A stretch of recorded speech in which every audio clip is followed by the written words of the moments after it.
Hello, this is Angie with Whimsy Stamps, and today I'm going to be bringing to you a card that I create using Hello Bear, the Honeycomb Drips stencil, and I think that's probably it for now.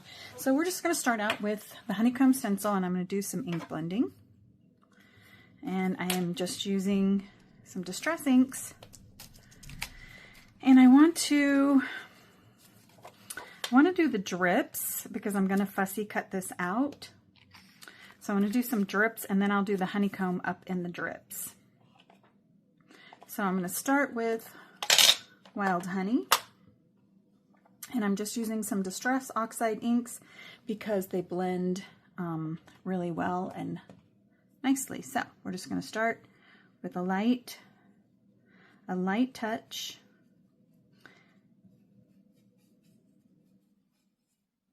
And then I will come back with just a little bit more because I'm going to want a bit of a shadow.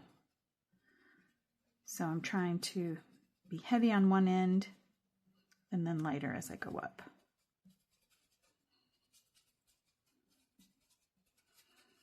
Okay, so there is my drips.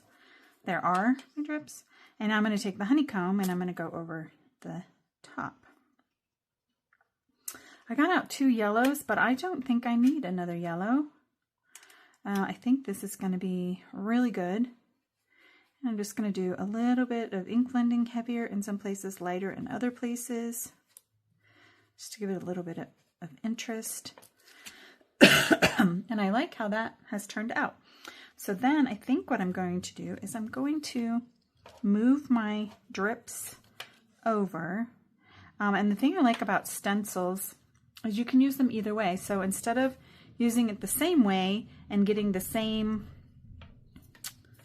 pattern, I'm going to flip it over so that the pattern is slightly different.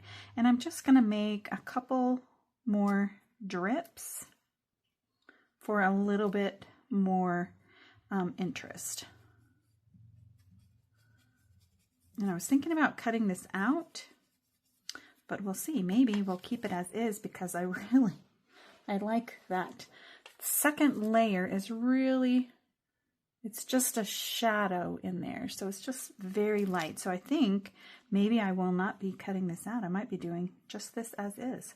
So I'm going to put this stencil aside and put that brush aside. Move that. And then I'm going to take some greens and I'm just going to add a little bit down at the bottom as my grass. So we'll just add a little color.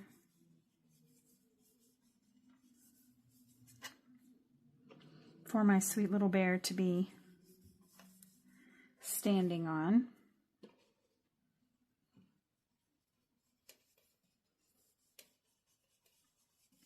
Now, if I was going to ink up this whole thing, I would use like a sticky note or something to help hold the paper so that I don't get my fingers in it. But here I'm just trying to add just a little bit of color for a grassy area. I'm going to pick up my second green.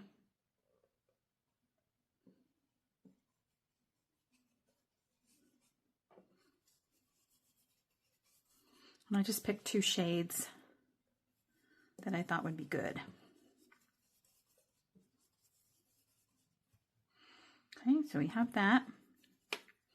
I'm going to take a, excuse me, a little bit, and I'm just going to smush it onto my surface here, which is just glass, and a paintbrush.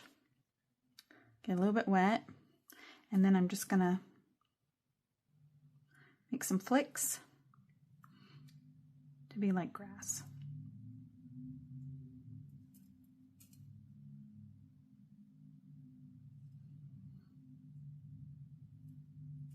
Doesn't have to be perfect. We're just trying to add a little bit of texture.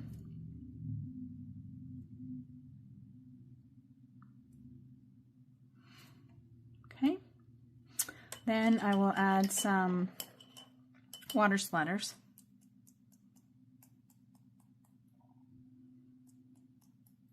Add a little bit of water to my green and splatter it on as well. And I'm going to cover here so we don't get too much up on the top of the green.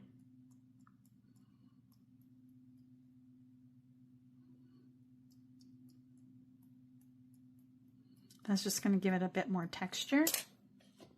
I'm going to wipe up the green. And I think I will do the same thing with the honey color. Smush it to my mat. Add a little water. And then splatter. Now I had ideas and plans for this ahead of time, and I am pivoting as I go. So that's the fun in creating, right? Is we don't have to go with what we initially thought. We can just keep moving. So I have already pre-cut and colored some of the items that I was going to show you fussy cutting. So I stamped this in a light color. And when you fussy cut, you want to get a pair of scissors that have the spring so that it assists you in cutting. It really helps with hand fatigue. And then you want to turn your cardstock or your paper. You do not want to turn your scissors. You can actually get much closer if you do that than if you turn your scissors. So you're just turning the paper each time. And you also, for some images, in particular, you'll want a pair of scissors that crosses like that. Very sharp tip, because that helps you to get into those little corners. So again, we're just going to get close to our image. And then I use my opposite hand, my non-dominant hand, to turn the cardstock. If you have a lot of fussy cutting to do, these spring-loaded scissors are a must. I've had these in my stash for probably 20 years or more. So a good pair of scissors will last you a really long time. Invest in good tools. Okay, so now we have almost done with this flower. I didn't want you to have to watch me cut all of the flowers, so I went ahead and fussy cut everything ahead of time. And so there is my flower, but I have other flowers already created. Let me move this over here to show you. So I have my flowers, some sentiments. I have my little bear stamped. I have the beehive, and then I have some sentiments already stamped. So like I usually do, I go ahead and stamp my a lot of the sentiments that are in a set, cut them into strips or die cut them depending on their size, and then I just have them ready to go whenever I'm ready to create. I don't have to stop and do that part, so I can just do this. So I'm just going to wipe off the extra ink here. Then we're going to start auditioning, and let me make sure that my card is the correct. Yes, okay. So we're going to, actually one more thing I'm going to do. I like to add a little bit of texture to my creations. So I'm going to use this vintage script set again. And I'm just going to use the same color ink that I used for the ink blending. But I'm just going to add a little to the top here, just to give us some interest. And then I'm going to wipe that down and change colors. And I just have a little cloth here to clean off my stamp. Easy peasy. And I can throw this in the washer. Next I'm going to do the green, and I'm just going to choose a different part of the stamp so that the text doesn't look exactly the same. And now this will go down where the grass is.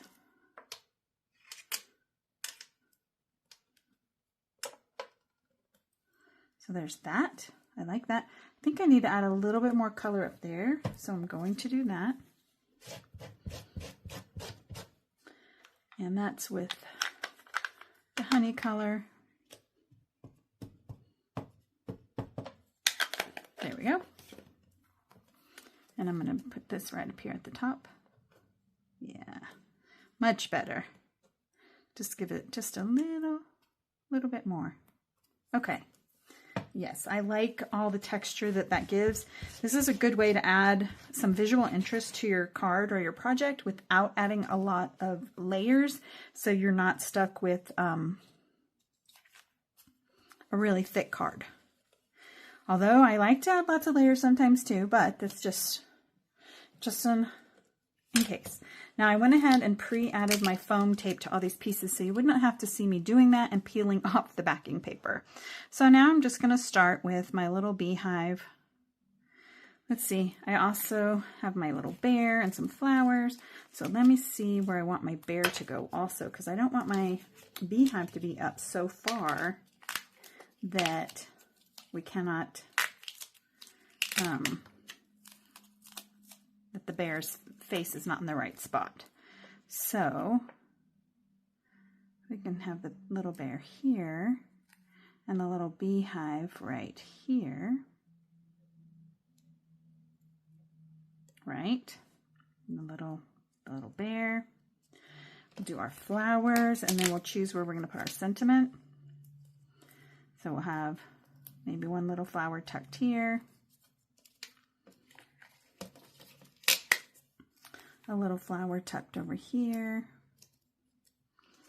And then the third one, I have not put my foam tape on yet, so let me do that really quick. Just a real quick,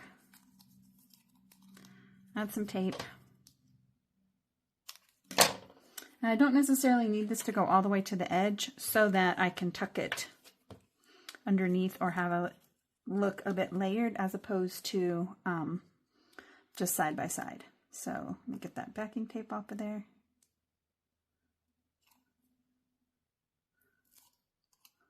There we go. And then kind of turn that a little bit.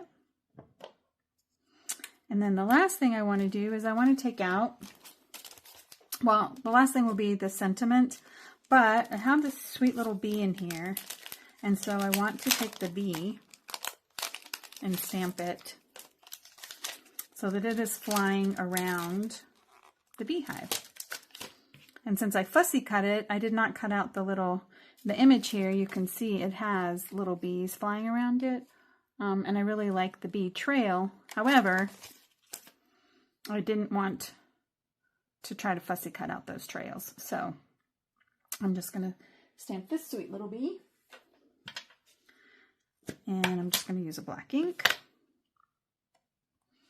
and put this like coming off up here.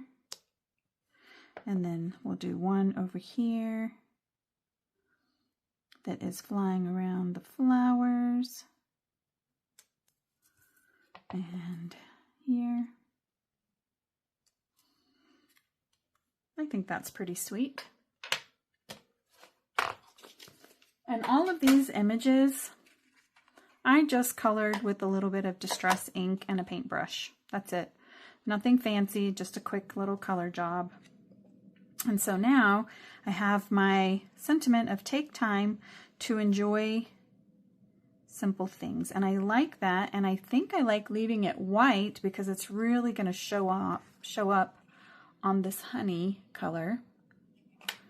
And the flowers and the bees, those are sweet, simple things. So I'll add just a little bit of foam tape.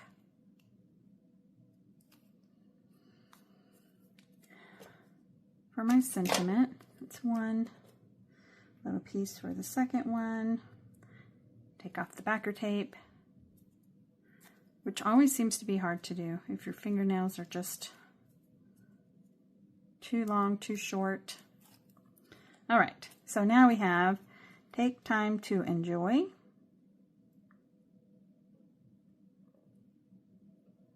And simple things. And that is my card. And now I have a card base that I can add this to, and I'm going to do a little different method than I've shown you previously. And this one is just going to be taking my adhesive and adding it to the bag. This is, again, a really old tool that I have. I don't even know if you can get the refills anymore, but I'm using what I have in my stash before I buy any more adhesive, and this is what I have. So again, I take a board of some sort that has edges on it, and then I just put the card base in the corner, push it up, and then I take this and I push it up into the corner, then press down, and now I have my card nicely lined up. And I always leave the inside of my cards blank so that I can add a personal message later. So this is my card for today. Again, I was using the Hello Bear, the honeycomb stencil, and I just noticed that right up here, etched into the stencil, is whimsystamps.com and honeycomb drips and then the item number.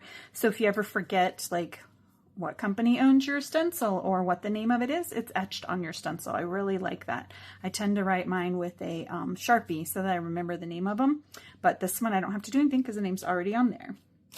And the last thing that I used was this vintage script background that's actually a big rubber stamp.